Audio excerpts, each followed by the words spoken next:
Hello and welcome to Barb Talks. Today we will be making a strong bone stew.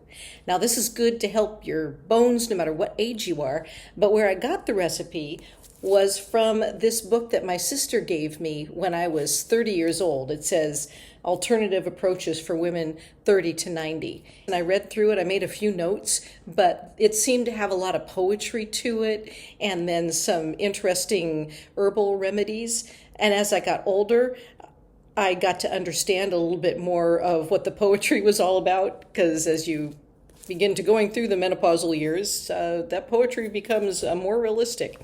Anyway, the recipe in here, and it's good for people of all ages who want to keep their bones strong, is a recipe called Strong Bone Stew.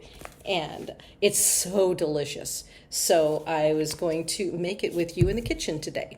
Let's get started. This is the deliciousness that is going into the strong bone stew. Quite the variety of vegetables and sauces and oils. So let's get started on the cutting up and getting this stew made. First, you'll need a large, heavy bottomed pot, and then heat 2 tablespoons of olive oil, and then I basically just throw in what looks like 2 tablespoons. I figure if I need more, I'll put in more. And so you heat up the oil, and then you add in you saute your chopped onions, and you will also add in 1 to 3 cloves chopped garlic. I think this is probably closer to 4 or 5 cloves. But like I said, I just add a whole onion and however many cloves of garlic I happen to have laying around, chopped small.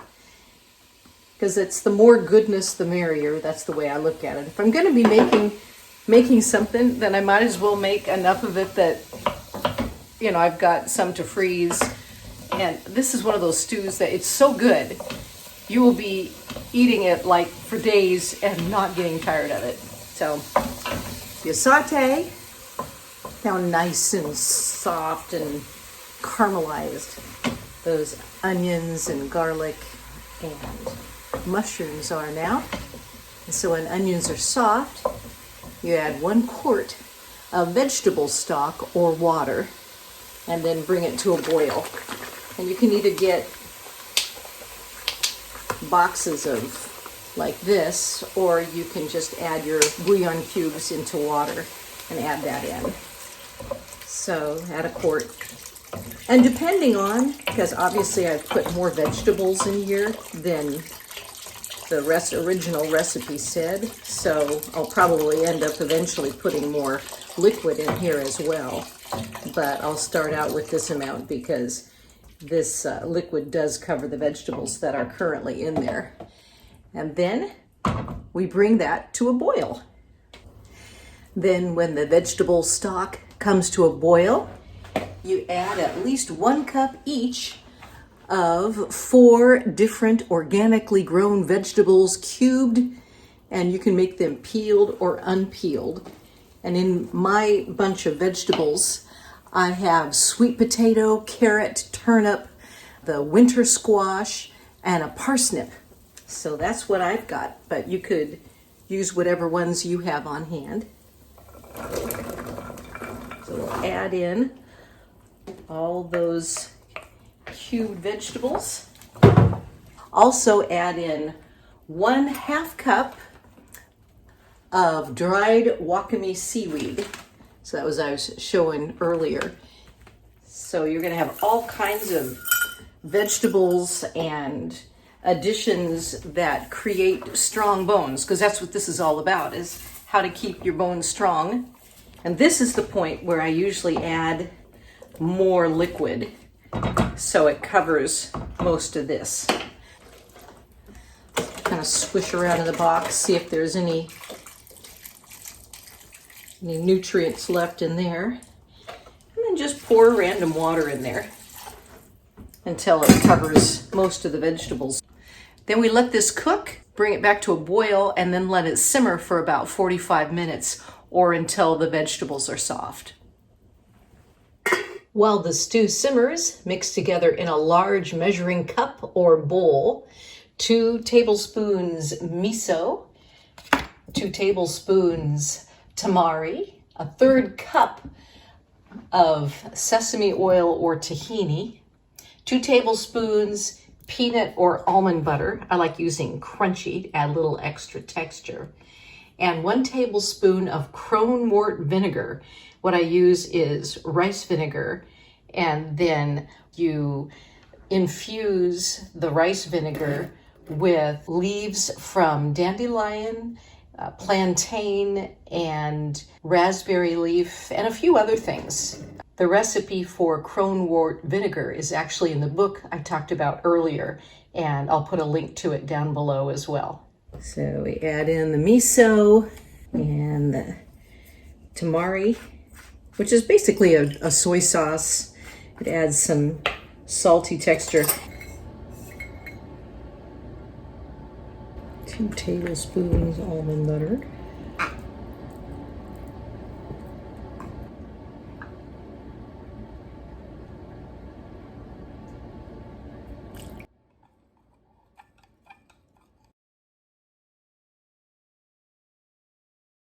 Just before serving, ladle enough hot broth into the measuring cup to make a mixture thin enough to pour into the stew.